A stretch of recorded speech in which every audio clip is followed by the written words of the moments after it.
धर्म। पारसी धर्म पैगंबर जरथुष्ट्र ईरानी थे। इनके शिक्षाओं का संकलन जेंदा अवेस्ता नामक ग्रंथ में है, जो पारसियों का धार्मिक ग्रंथ है। इनकी मूल शिक्षा का सूत्र है सत्य विचार, सत्य वचन और सत्कार्य।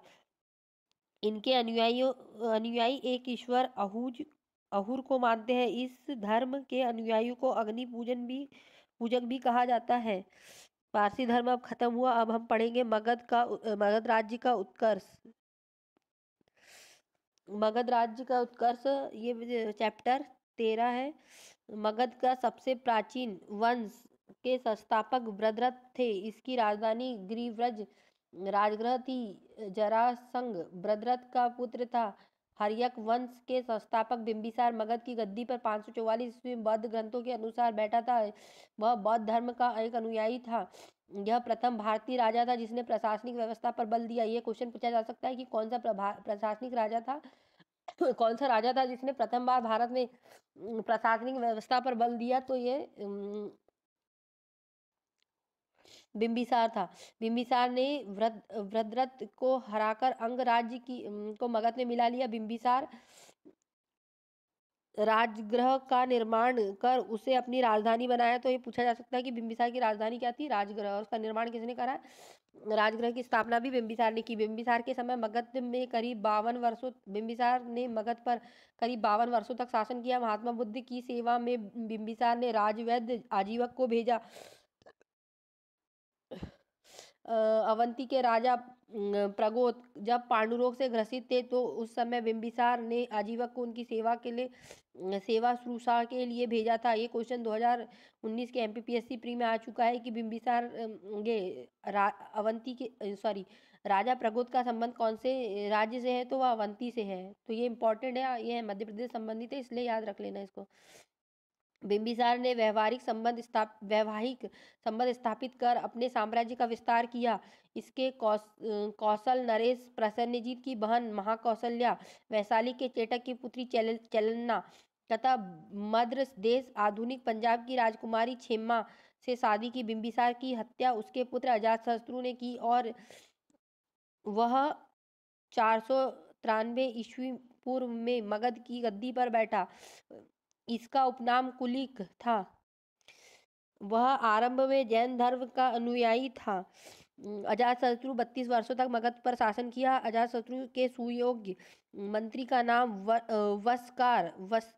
वरस्कार था। इसी की सहायता से अजातशत्रु ने वैशाली पर विजय प्राप्त की थी। जैन ग्रंथों में पता चलता है कि लिच्छवियों के युद्ध में अजातशत्रु ने प्रथम बार रथ, मूसल, आधुनिक टैंकों के समान तथा महाशिला, कंटक, गुलेल जैसे 2 गुप्त हथियारों का प्रयोग किया। 461 ईस्वी पूर्व में अपने पिता की हत्या कर उदयीन मगध की गद्दी पर बैठा। उदयीन ने पाटलिपुत्र की स्थापना की। जैन धर्म का अनुयायी था। ये पूछा सकता है कि पाटलिपुत्र की स्थापना किसने की थी? तो पाटलिपुत्र नहीं, पाटलिग्राम की स्थापना किसने की थी? तो उदयीन ने की थी। हर्यक वंश का अंतिम शासक उदयीन का पुत्र नागदशक था।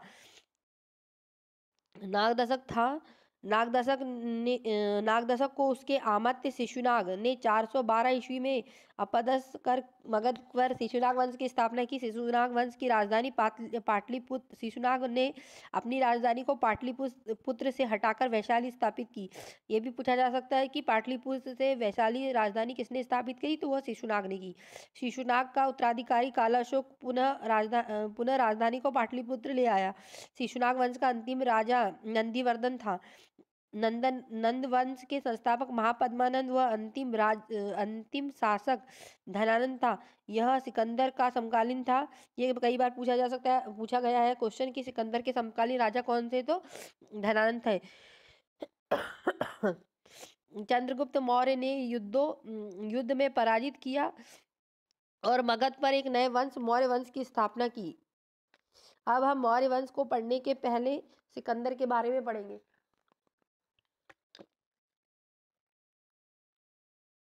सिकंदर चैप्टर 40। सिकंदर का जन्म 356 ईसा पूर्व में हुआ था। उसका पिता फिलिप था। फिलिप 359 ईसा पूर्व में मकदूनिया का शासक बना। उसकी हत्या 329 ईसा पूर्व में कर दी गई। सिकंदर अरस्तु का शिष्य था। ये बहुत इंपॉर्टेंट क्वेश्चन है, इसे अंडरलाइन कर लीजिए। सिकंदर के भारत विजय अभियान 326 ईसा पूर्व से प्रारंभ हुआ। सिकंदर का सेनापति सेल्यूकस निकेटस था। ये क्वेश्चन भी 10,000 बार पूछा जा चुका है कि सिकंदर के सेनापति का नाम क्या था, तो सेल्यूकस निकेटस। को पंजाब के शासक पोरस के साथ युद्ध करना पड़ा, जिसे हाइड्रेस्पीज के युद्ध या झेलम वितस्ता का युद्ध के नाम से जाना जाता है। ये क्वेश्चन ही बहुत बार पूछा गया, इसे भी अंडरलाइन करके 3 स्टार लगा लीजिए। सिकंदर की सेना व्यास नदी, प्राचीन नाम विपासा, यूनानी नाम हाइपासिस, के पश्चिमी तट पर पहुंचकर उससे पार करने से इनकार कर दिया। सिकंदर स्थल मार्ग द्वारा 325 ईसा पूर्व में भारत लौटा। सिकंदर की मृत्यु 323 ईसा पूर्व में बेबीलोन में 33 वर्ष की अवस्था में हो गई। सिकंदर का जल सेनापति का नाम निर्याकस था। सिकंदर का प्रिय घोड़ा बरू केफला था। सिकंदर के प्रिय घोड़े का नाम भी बहुत बार पूछा गया है, तो है बरू केफला। पर ये एसएससी में एसएससी या अन्य व्यापम के एग्जाम में पूछा जाता है, पर पीएससी में नहीं पूछा जाता। ये एसएससी वालों के लिए इंपॉर्टेंट है, तो इसको याद रख लेना कि सिकंदर का प्रिय घोड़ा था बरू केफला। इसी के नाम पर इसने झेलम नदी के तट पर बरू केफला नामक नगर बसाया। मौर्य साम्राज्य पे आते हैं। मौर्य साम्राज्य प्राचीन काल का सबसे महत्वपूर्ण साम्राज्य था। तो मौर्य वंश के संस्थापक चंद्रगुप्त मौर्य का जन्म 345 ईसा पूर्व में हुआ था। जस्टिन ने चंद्रगुप्त मौर्य को सेंड्रोकोटस कहा, जिसकी पहचान विलियम जोन्स ने चंद्रगुप्त मौर्य से की थी। विशाखदत्त कृत्य मुद्रा राक्षस, ये क्वेश्चन भी पूछा गया है कि मुद्रा राक्षस किसकी रचना है या विशाखदत्त की रचना का नाम क्या है, तो ये याद रख लेना, मुद्रा राक्षस रचना है विशाखदत्त की। ने चंद्रगुप्त मौर्य के वृषल आशय निम्न कुल के से उत्पन्न शब्द का प्रयोग किया था। धनानंद को हराने में चाणक्य, कौटिल्य या विष्णुगुप्त ने चंद्रगुप्त मौर्य की मदद की थी, जो बाद में चंद्रगुप्त का प्रधानमंत्री बना। इसके द्वारा लिखित पुस्तक है अर्थशास्त्र, जिसका संबंध राजनीति से है। कौटिल्य ने अर्थशास्त्र में राज्य की प्राकृतिक एक कौटिल्य ने अर्थशास्त्र में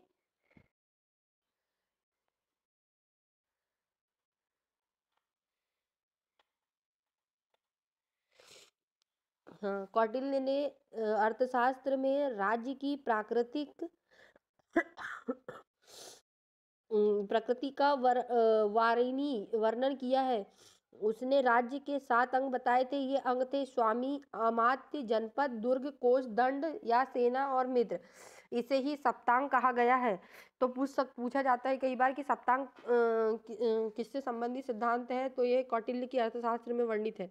गुप्त मगध की राजगद्दी पर 322 ईस्वी में के पूर्व बैठा। चंद्रगुप्त ने जैन धर्म का अनुयायी था। चंद्रगुप्त ने अपना अंतिम समय कर्नाटक के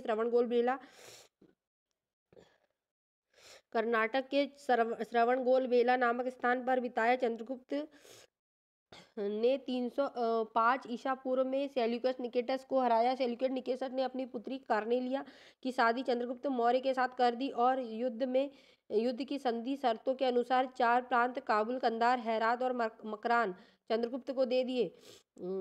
चंद्रगुप्त मौर्य ने जैनी गुरु भद्रभाऊ से जैन धर्म की दीक्षा ली। ये क्वेश्चन बहुत बार पूछा गया है कि ये पूछा गया है कि चंद्रगुप्त ने जैन धर्म की शिक्षा देने वाले गुरु का नाम क्या था, तो भद्रभाऊ। मेगास्थनीज सेल्यूकस निकेटस का राजदूत था। ये भी क्वेश्चन बहुत बार पूछा कि सेल्यूकस निकेटस का राजदूत मेगास्थनीन कौन था। सेल्यूकस निकेटस का राजदूत था जो चंद्रगुप्त के दरबार में रहता था। मेगास्थनीज द्वारा लिखी गई पुस्तक का नाम है इंडिका। ये भी कई बार पूछा गया है कि मेगास्थनी की पुस्तक का नाम क्या है, तो वह इंडिका। मेगास्थनी के अनुसार सम्राट का जनता के सामने आने के अवसरों पर शोभा यात्रा के रूप में जश्न मनाया जाता था। उन्हें एक सोने की पालकी में ले जाया जाता था। उन्हें एक सोने की पालकी में ले जाया जाता था। उनके अंगरक्षक सोने और चांदी के ऐसे अलंकृत हाथियों पर सवार रहते थे। कुछ अंगरक्षक पेड़ों को लेकर चलते थे। इन पेड़ों पर प्रशिक्षित तोतों का झुंड रहता था, जो सम्राट के सिर के ऊपर चक्कर लगाता था। राजा सामान्य हथियारबंद महिलाओं से घिरे रहते थे। उनके खाने से पहले खास नौकर उस खाने को चखते थे। वे लगातार 2 रात तक एक ही कमरे में नहीं सोते थे। पाटलिपुत्र के बारे में, पाटलिपुत्र एक विशाल प्राचीर से घिरा है, जिसमें 570 बुर्ज, 64 द्वार है। 2 और 3 मंजिल वाले घर लकड़ी और कच्ची ईंटों से बने हैं। राजा का महल भी काठ का बना है, जिसे पत्थर की नक्काशी से अलंकृत किया गया है। यह चारों तरफ से उद्यानों और चिड़ियों से के लिए बने बसेरे से घिरा है। चंद्रगुप्त मौर्य और सेल्यूकस के बीच हुए युद्ध का वर्णन एम्पियानस ने किया है। प्लूटार्क के अनुसार चंद्रगुप्त ने सेल्यूकस निकेटस को 500 हाथी उपहार में दिए थे। चंद्रगुप्त मौर्य की मृत्यु 298 ईस्वी में श्रवणबेल मेला में उपवास के दौरान हो गई। बिंदुसार चंद्रगुप्त मौर्य का पुत्र था और चंद्रगुप्त मौर्य का उत्तराधिकारी बिंदुसार हुआ, जो 298 ईसा पूर्व में मगध की राजगद्दी पर बैठा। इसे अमित्रघात के नाम से जाना जाता है। ये क्वेश्चन भी कई बार पूछा गया कि अमित्रघात किसे कहते हैं, तो वह बिंदुसार को कहते हैं। इसका अर्थ होता है, अमित्रघात का अर्थ होता है शत्रु विनाशक। बिंदुसार आजीवक संप्रदाय का अनुयायी था। आजीवक संप्रदाय की स्थापना मखलीपुत्र घोषाल ने की थी। वायुपुराण में बिंदुसार को भद्रसार या वारीसार कहा गया है। वायुपुराण में बिंदुसार को भद्रसार या वासीसार कहा गया है। ये भी इंपॉर्टेंट है कि बिंदुसार को वायुपुराण में क्या कहा गया। स्ट्रैम्बो के अनुसार सीरियन नरेश एंटियोकस ने बिंदुसार के दरबार में डायमेकस नामक राजदूत भेजा। इसे ही मेगास्थनीज का उत्तराधिकारी माना जाता है।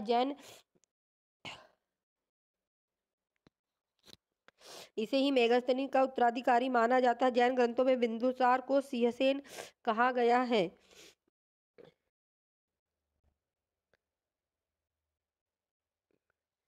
बिंदुसार के शासनकाल में तक्षशिला, सिंधु एवं झेलम नदी के बीच हुए 2 विद्रोह का वर्णन है। इस विद्रोह को दबाने के लिए बिंदुसार ने पहले सुमीस और बाद में अशोक को भेजा था। एनियस के अनुसार बिंदुसार ने सीरिया शासक एंटियोकोटस फर्स्ट से मदिरा, सूखे अंजीर तथा एक दार्शनिक भेजने की प्रार्थना की थी। बौद्ध विद्वान तारानाथ ने बिंदुसार को 16 राज्यों का विजेता बताया है। बिंदुसार की सभा में 500 सदस्यों वाली मंत्रिपरिषद थी, जिसका प्रधान होता था खल्लाटक। अब हम पढ़ेंगे सम्राट अशोक। ये सबसे ज्यादा इंपॉर्टेंट है पूरे मौर्य साम्राज्य में, क्योंकि इसका संबंध मध्य प्रदेश से है। तो इसे आप ध्यान से पढ़िएगा, क्योंकि इस टॉपिक से हर साल 1 से 2 क्वेश्चन आते हैं। तो अब हम पढ़ते हैं अशोक के बारे में। बिंदुसार का उत्तराधिकारी अशोक महान हुआ, जो 269 ईसा पूर्व में मगध की राजगद्दी पर बैठा। अशोक की माता का नाम सुभद्रांगी था। दिव्यावासन के अनुसार राजगद्दी पर बैठने के समय अशोक अवंती का राज्यपाल था। मक्सी, गुर्जरा, नेत्तूर और उडेगोलम के लेख में अशोक का नाम अशोक मिलता है। ये क्वेश्चन भी बहुत बार पूछा गया है कि अशोक नाम का उल्लेख कौन से लेखों में मिलता है। तो ये चारों नाम दिए रहेंगे और एक अलग दिया रहेगा, तो आप उसको हटा देना कि कौन। मक्सी, गुर्जरा, नेत्तूर और उडेगोलम। मौर्य प्रांत और राजधानी। उत्तरापथ की राजधानी तक्षशिला थी। अवंती राष्ट्र की उज्जैनी, कलिंग की तोसली, दक्षिणापथ की थी सुवर्णागिरी, प्रासी की पूर्वी प्रांत की थी पाटलिपुत्र। अशोक का इतिहास हमें मुख्यतः उसके अभिलेखों से ही ज्ञात होता है। इसके अभिलेखों को निम्नलिखित वर्गों में विभाजित किया गया है, जो 3 प्रकार के, जैसे पहला शिलालेख, स्तंभलेख और गुहालेख। ये नोट हमेशा इंपॉर्टेंट है, और ये जो टेबल, आप हमेशा इसको याद करना। सबसे पहले अलूशन पढ़ोगे तो सबसे पहले टेबल और नोट याद करना, उसके बाद ही बाकी चीजें पढ़ना। जो रेड कलर से अंकित है, ये सबसे ज्यादा पढ़ना। D.R. भंडारकर जैसे इतिहासकार ने अभिलेखों के आधार पर ही अशोक का इतिहास लिखने का प्रयास किया।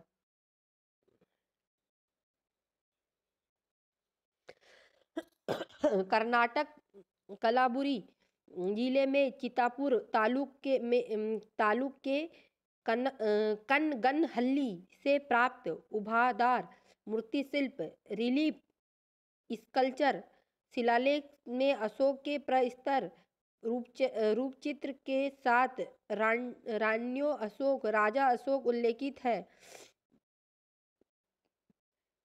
कगनहल्ली भीमा नदी के बाएं तट पर स्थित है।